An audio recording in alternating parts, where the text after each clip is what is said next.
1장 6절 이스라엘 나라를 회복하심이 이때니까 이 이스라엘 백성들이 지금 이렇게 되어 있습니다. 로마의 속국이 되어 있습니다. 지금.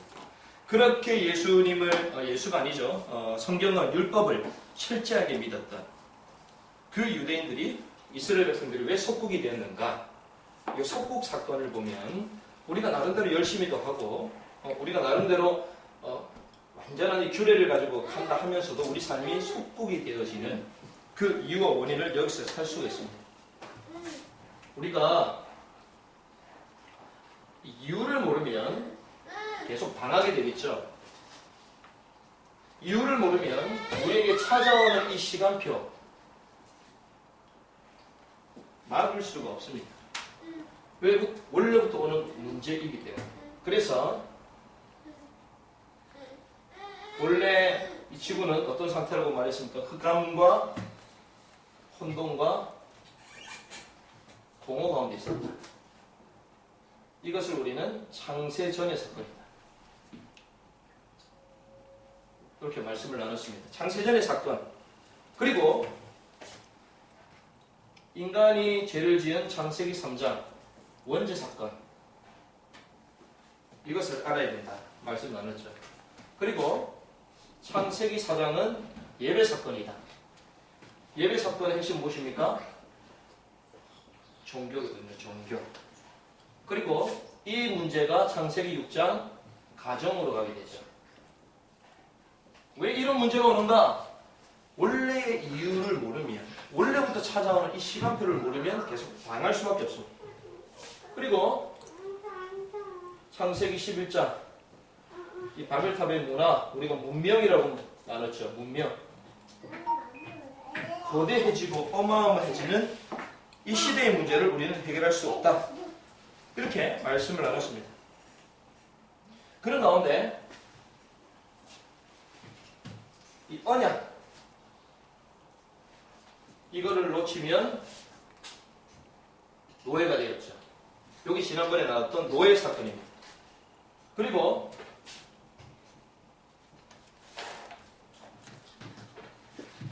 성물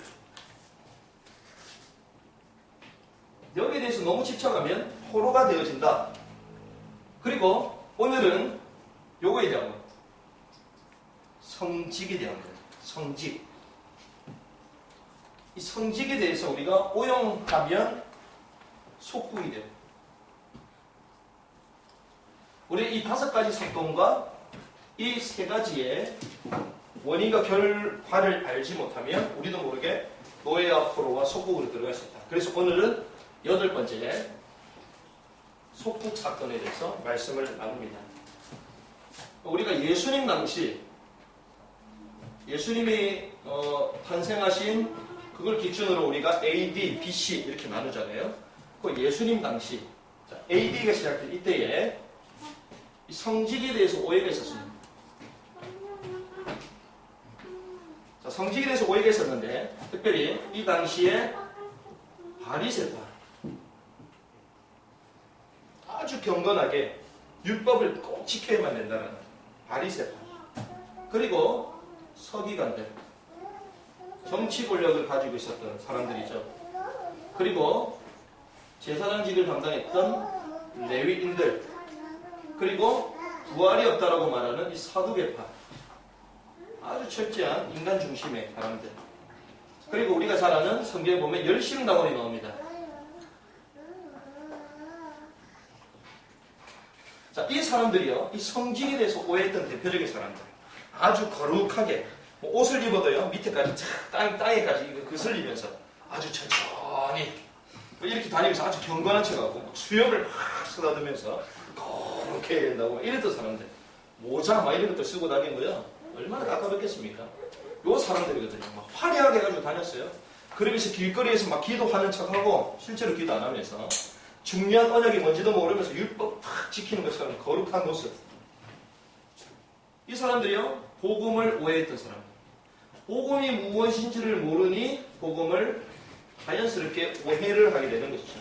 그래서 복음보다 이것이 강해요. 전통, 의식, 제도. 복음을 모르는 사람은요, 전통과 의식과 제도에 탁 들어갑니다. 우리 나와바리가 있는데 이러잖아요. 뭐 세상에서도 나와바리가 있는데, 양아치들도 나와바리가 있고, 그리고 깡패들, 조폭들도 나와바리가 있는데, 이 사람들도 나와바리가 있는 거예요, 나와바리가. 전통과 의식과 제도에 딱 묶였습니다. 그리고 이들이 쉐마, 이스라엘아 들어라, 하나님의 말씀. 토라는 모세가 쓴 5권을 얘기합니다. 창세기, 출애굽기, 레위기, 민수기, 신명기. 모세가 우리가 토라를 철저히, 토라를 달달 외웠어요, 이 사람들이. 얼마나 위대한지요. 13세가 되면 성인식을 합니다. 13세가 되면 성인식을 하는데, 이 13세 된 이 성인식을 하게 되면 바, 미츠바 이렇게 해서 미츠바, 계명, 율법, 과, 아들. 그러니까 말씀의 아들로 태어난다. 계명의 아들, 율법의 아들로 태어난다. 이러거든요. 그럼 13세가 될 때 토라를 다 외웁니다. 우리가 창세기, 모세기 외울 수 있습니다. 한 절 외우기도 힘든데.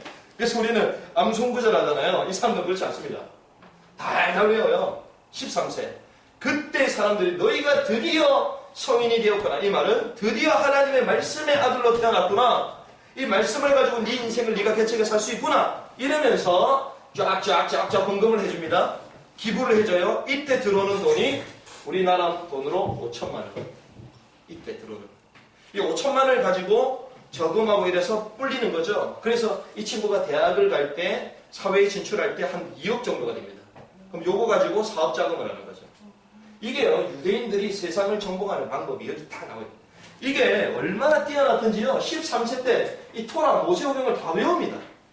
대단하죠. 그런데 거기서 끝난 게 아닙니다. 하나님의 말씀을 붙들고 이렇게 살았더니 하나님이 우리를 이렇게 축복하셨다라는 것을 한 장 한 장마다 딱딱딱 적혀 있습니다. 그걸 우리는 탈무드라고 합니다. 그래서 이 탈무드는요, 우리가 보는 요 한 장짜리 탈무드 그거 읽고 나는 탈무드 다 읽었습니다 이러잖아요. 유대인들이 웃습니다. 그거는요, 요약본 빼가지고 좋은 것만 타겠는 게 한국에 나와 있는 이 탈무드 요 책 그거예요. 실제 탈무드는요 60몇 권이니까 쫙 빼가다 적혀 있어요. 한 장에 이렇게 말씀이 있고요, 여기 말씀 해설이 있고요, 실제로 말씀부터 응답받은 것들이 다 적혀 있어요. 탈무드예요. 그러면서 크게는 6개로 나와 있거든요. 6개 가운데가 여성편. 왜? 여성이 가장 중요하기 때문에. 그리고 돈에 대한 것, 어떻게 돼요? 다 나와 있습니다. 그래서 유대인들이 어려서부터 이런 교육을 하니까 세상을 정복할 수밖에 없겠죠. 대단하죠. 그래서 우리가 지금 단순히 하는 이 포럼이 있잖아요. 포럼이 사실은 탈무드입니다. 우리로 말하자면. 하나님의 말씀을 붙들고 이렇게 살았더니 하나님이 축복을 주셨다. 이들의 간증문이 탈무드거든요. 그래서 앞으로 저와 여러분이 주신 응답을 가지고 하나씩 자료도 정리할 필요가 있습니다. 그래서 우리가 그 전도 백서, 규범서, 전도 자료를 모으자. 그래서 하는 얘기거든요. 이래서 어마합니다. 이렇게 어마어마하니까 이 땅에 누가 오셨어요? 예수 그리스도가 오셨습니다. 예수 그리스도가 오셨는데 필요 있습니까? 예수 그리스도가 필요가 없어요. 왜? 완벽한 걸 갖고 있으니까. 자기네들을 볼 땐 이렇게 해도 세상을 성공할 수 있어요. 필요 없습니다. 그러니 이 영적 사실을 모르니까 예수님이 이 땅에 탄생하시니까 어떤 일이 벌어집니까? 헤롯 왕, 이 사단이요. 마태복음 2장 13절에서 18절 말씀 보면 유대 땅에 있는 모든 아이를 다 살해합니다. 유아살해. 예수님 탄생하는 그때, 그리고 모세라는 인물이 탄생할 때도 이집트에 전부 다 아이들 다 죽이잖아요. 어마어마한 인물이 나올 때마다 유아살해를 얘기하죠. 이 헤롯 왕이 이랬습니다. 그래서 예수 그리스도가 이 땅에 오셨는데 도리어 핍박했죠. 이것이요, 예수님 당시에 성직을 오해했던, 권력을 갖고 있었던 유대인들의 모습이었습니다. 이게 성직을 잘못 생각하니까 하나님이 자기네들에게 모든 축복을 다 주셨다. 착각. 이런 가운데 이들은 어떻게 됩니까? 로마의 속국이 됩니다.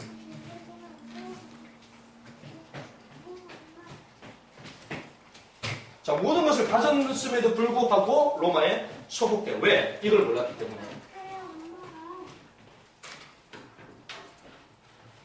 무슨 말입니까? 이들에게 찾아오는 영적인 문제.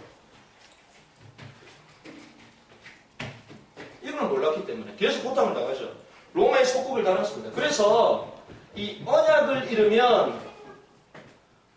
잃어버리잖아요. 그럼 어떻게 됩니까? 예배를 실패하겠죠. 올바른 예배를 할 수 없습니다.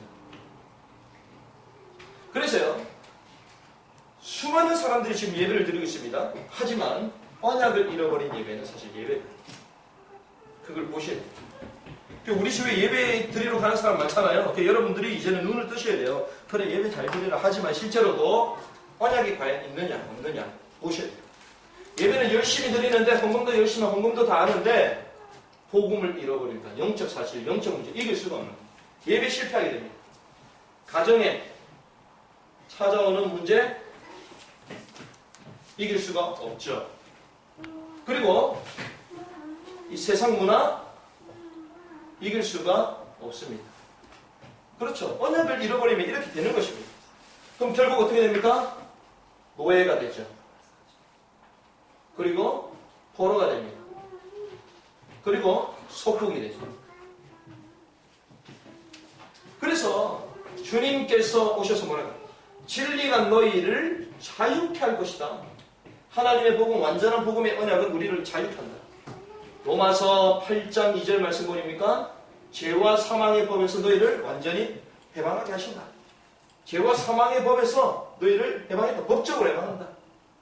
너희가 예수 그리스도를 믿는 순간 영생을 얻었고 심판에 이르지 않은 죄와 사망의 법에서 너희를 완전 해방했다. 로마서 8장 31절에서 그 누구도 그리스도의 사랑에서 끊을 수가 없다. 환난이나 기근이나 핍박이나 적신이냐 그 어떤 것이라도 그리스도의 사랑에서 우리를 끊을 수가 없다. 하나님이 방법을 주시죠. 자, 그래서 이 사실을 보고 우리가 해결할 것이 있습니다.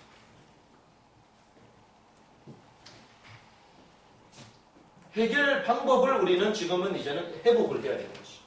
회복해야 됩니다. 무엇을 회복할 것이냐? 모든 사람들이 성직에 대해서 오해를 하고 복음에 대해서 오해를 하고 있는데 무엇부터 회복해야 될 것이냐? 많은 사람이 착각하고 있습니다. 마태복음 5장 1절에서부터 7절에서 14절만 보면 예수님께서 산상보훈을 주십니다. 하나님께서 이 감람산에 올라가셔서 이 예수님이여 제자들에게 진짜 이 시대에 참된 복이 무엇입니까? 너희들이 말하는 복이 아니라 진짜 참된 복이 무엇인가? 심령이 가난한 자는 복이 있다. 그것부터 얘기하시죠. 우리 생각을 완전 바꾸는, 기준과 가치관을 바꾸는 그 얘기를 합니다. 산상보훈, 산상수훈의 메시지를 합니다. 참된 복이 무엇이냐? 그리고 참된 기도가 무엇이냐? 심령이 가난한 사람, 의에 줄이고 목마른 사람, 이것은 세상의 것을 말하는 게 아니거든요. 전부 다 영적인 것이고 그리스도의 참된 복음을 말하는 것이거든요. 참된 기도가 무엇이냐? 무엇을 달라 기도가 아니라 하나님이 원하시는 기도는 영적인 부분을 회복하는 것이다. 참된 인간관계가 무엇인가?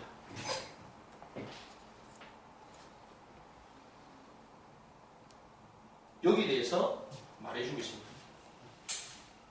그리고 마태복음 5장 24절 우리가 먼저 할 것이 무엇일까? 우리가 예배 드리기 전에 형제와 화목하고 용서를 구하고 예배 드려라. 왜? 영적인 소통이 되지 않기 때문에 사람들에게 화평을 전하고 너희는 먼저 그의 나라와 그의 의를 구하라. 이것이 먼저 되어야 될 것이다. 그런데 이 사람들은요 절대로 이렇게 할 수 없습니다. 심령이 가난하지 않아요. 성직을 꾀한 이 기득권처럼. 기득권의 이 유대인들. 뭐 요즘 정치인들 TV에 많이 나오는데 막 어려운 데 가가지고 김장도 담아주고 이러잖아요. 그게 다 거짓말입니다. 마음이 아프다고 하고 막 세월호 눈물 흘리고 다 거짓말입니다. 표 앞에서 눈물로 구걸하는 것입니다. 다 속는 거예요. 그럼 평상시 때 울고 다녀야지. 평상시 때. 그 사람들 앞에서만. 그리고 정치할 때는 표할 때는 눈에 빨개 가지고 서로 표하겠다고 문자 보내고 있고. 그럼 말이 되는 것입니다. 이 당시 사람들도 마찬가지. 하나님이 주셨던 최고의 언약을 전달하는 언약 전달자의 직분을 주셨는데 그 성직을 오해해버렸어요. 복음을 오해해버렸습니다. 예수님이 오셔도 거부했죠. 거절해버렸습니다. 그냥 계속 고통을 따르는 것이죠. 우리가 해봐야 될 무엇입니까? 참된 복의 기준을 바꿔라. 참된 기도의 기준을 바꿔라. 참된 인간관계가 무엇인지를 제대로 알아라. 마태복음 7장 1절에서 4절 말씀.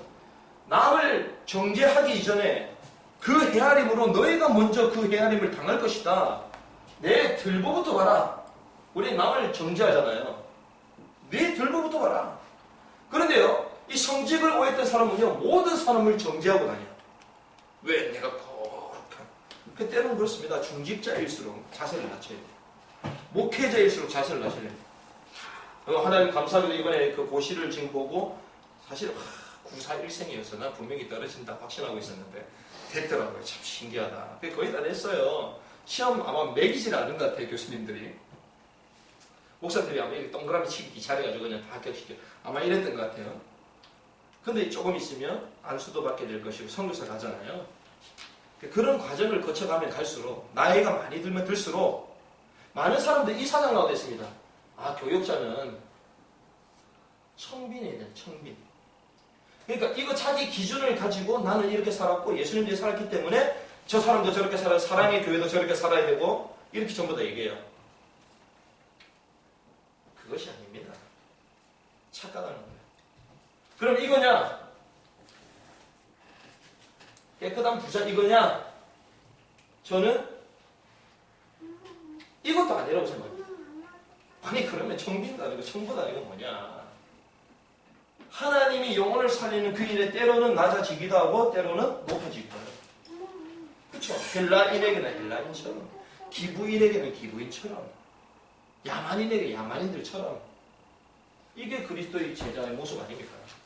그런데요, 기준도 없는 것을 가지고 이거 그러니까 서로 계속 싸우는 거야. 아니 청부다. 하나님 깨끗한 부자를 축복하셨다. 아니다. 깨끗하게 살아야 된다. 가난해도 살아야 된다. 둘 다 아닙니다. 제가 무엇을 먼저 해야 될 것이냐? 기준부터 전부 다 바꿔라. 올바른 기준을 바꿔라. 먼저 할 것이 무엇인가부터 시급한 것부터 보라. 이것이죠. 그러면서 저와 여러분에게 하나님은요, 주는 그리스도시요 살아계신 하나님의 아들이십니다. 이 완전한 이 복음부터 회복하길 원하시는 것입니다. 신앙생활 하면서도요, 마태복음 17장 1절에서 9절 모세도 사라지고 엘리야도 사라지고 오직 예수만 남아야 되는데 모세도 엘리야도 그런 율법적이고 신비주의인 색깔들을 계속 가지고 있는 사람들이 있단 말이에요. 필요합니다. 율법 공부 열심히 해야 됩니다. 기도도 열심히 많이 해서 막 뜨거워져야 됩니다. 하지만요, 복음이 없는 율법 사람을 죽이게 돼요.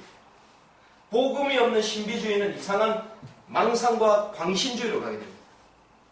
복음을 알아야 되는 거예요. 모세도 사라지고 엘리야도 사라지고 오직 예수만 남더라. 이걸 알아야 되는 것이거든요. 그래서 제가요, 사실은 뭐 여러분도 알다시피 이번에 우리 교회에 들어가게 되잖아요. 어떤 분이 뭐 하나 좀 헌신을 하겠다 이 얘기하셨습니다. 헌신을 하는데요, 헌신을 하겠다고 뭐 쫙 얘기했는데 저희가 준비하고 기도하는 부분들이 있거든요. 근데 우리가 하고자 하는 게 뭐 이런 거라고 하면 저분은 요걸 얘기해요. 아니 교회에서 이걸 기도하고 준비를 하는데 자기는 이거에 계약까지 다 했대. 그래서 제가 괜찮습니다. 굳이 안 하셔도 됩니다. 하나님 필요하실 때 하시면 됩니다. 자기의 기준을 가지고 맞춰놓는 게 아니라 신앙생활은. 그렇죠. 하나님과 교회가 원하는 거기에 순종하는 것이지 내 기준을 맞춰놓고 하고 했다는 거예요. 그래서 나중에는 어떻게 할 수 있습니까? 나중에는요, 내가 요 상황이 안 된다고 이유를 주고 계시는 거예요. 그래서 내가 그렇게 안 하셔도 됩니다. 그러니까 다른 분 많이 도와드리시고 쭉 하고 난 이후에 하시면 좋겠다. 그래서 마음과 중심 얼마나 좋습니까? 헌신하려고 하고 맞거든요. 하지만 사단은요 그렇게 공격하는 거예요. 이렇게 헌신했는데 하나님에게 축복 주시겠지. 요 사상 딱 들어. 어려운 교회를 이렇게 도왔으니까 축복하시겠지. 이게 기복신앙이고 성직에 대한 오해를 가지고 있는 성물에 대한 오해입니다. 하나님 앞에서 깨끗하게 감사와 감격이 넘쳐서 해야 되는 거죠. 근데 그런 사람이 과연 몇 명입니까? 이렇게 질문한다면 몇 명이 없기 때문에 당신이 부주역이 되십시오. 저는 이렇게 말하고 싶습니다. 그렇죠? 신앙생활은 유일한 것이거든요. 복음은 유일한 것입니다. 우리가 들어가는 그 현장, 지난번에 우리 성물에 대해서 말씀 나눴잖아요. 유일성의 복음을 마음껏 선포하고 기도하고 거기에 필요한 선물만 우리 필요하면 되는 것이다. 유일성, 올바른 복음과 유일성. 부활하신 주님께서 제자들에게 나타나셨습니다. 부활의 주님. 이 부활하신 이 주님, 이 부활의 주님을 어떻게 해야 된다고요? 16절에서 20절 땅 끝까지 전해라. 제자를 삼아라. 하나님이 원하시는 것 이것입니다. 그리고 하나님의 나라 1장 8절에 땅 끝까지 가길 원하시는 것입니다. 그래서 우리가 결국은요 이 속국 사건들을 우리 보면서 지금 세상은 어떻습니까? 창세 전의 사건, 영적인 사건, 영적인 눈으로 영적인 사건을 보지 못하면 영적인 부분에 당하게 되어 있습니다. 그래서 창세기 1장 2절 모든 세상은 창세 전의 사건, 사단에게 완전히 장악당하고 있구나. 사단이 모든 배경을 가지고 세상을 공격하고 있구나. 쫙 봐야 됩니다. 그럼 우리가 회복해야 될 것이 무엇입니까? 요거 하나밖에 없죠. 언약을 회복하는 것입니다. 바로 이것입니다. 창세전의 사건, 사단이 이 땅을 흑암과 혼돈과 공으로 몰아넣는데 그때 우리는 열심히 하는 것이 아니라 성질을 가지고 거룩한 척 하는 게 아니라 언약을 회복하는 것이다. 그렇게 할 때에 어떻게 됩니까? 출애굽기 3장 18절 희생제사를 들어가라. 예수 그리스도의 언약의 피, 보혈 말할 때에 출애굽에 되는 역사, 애굽 노예에 당했던 거기서 해방되는 역사. 처녀가 잉타이어 아들을 낳으리니 그 이름을 임마누엘이라. 이 언약을 회복할 때에 바벨론에 포로되었던 이 포로된 하나님의 백성들이 해방되는 역사. 로마에 속국되었던 이 이스라엘 백성들에게 주는 그리스도시요 살아계신 하나님의 아들이십니다. 복음을 선포할 때에 로마의 속국에서 해방되는 역사. 이것을 모르면 더 심각한 문제가 온다는 것이죠. 그 심각한 사건이 무엇이냐? 조금 이따 우리 나눌 성전 사건입니다. 이스라엘이 완전 멸망하게 되는 성전 사건입니다. 이 사실을 붙들고 한 주간 또 승리하는 축복을 누려야 되겠습니다.